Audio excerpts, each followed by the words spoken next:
Hey everyone, welcome back. If ChatGPT is showing up in the wrong language, or you just want the app in your own one, there is a proper setting for it, and it changes the whole app, not just one screen. It used to be missing from the Android app completely, so if you went looking for it before and gave up, have another go. Open ChatGPT, tap the back arrow to drop the keyboard, tap the menu icon in the top left, then tap your profile picture down in the bottom right. That opens your settings. Now scroll right down towards the bottom, past notifications, voice and safety, and tap General.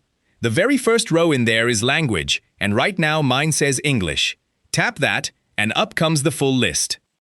This is app language, and it is a long list, every language the app supports, from Amharic and Arabic all the way down to Japanese. Scroll until you find yours.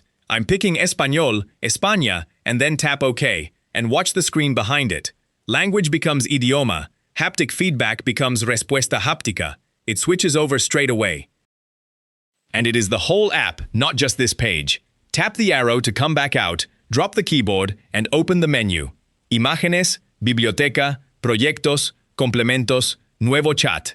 Every screen and every button has switched over. So how do you get back, now that every button is in a language you might not read?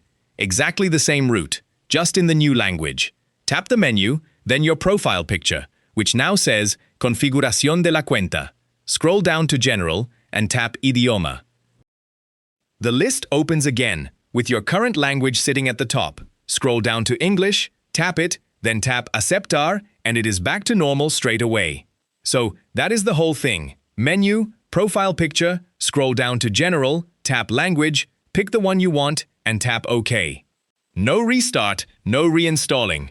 And one thing worth knowing, this changes the app's buttons and menus. What language ChatGPT answers in still just follows whatever you write to it. If this helped you out, give the video a thumbs up and subscribe for more quick tech tips. Thanks for watching.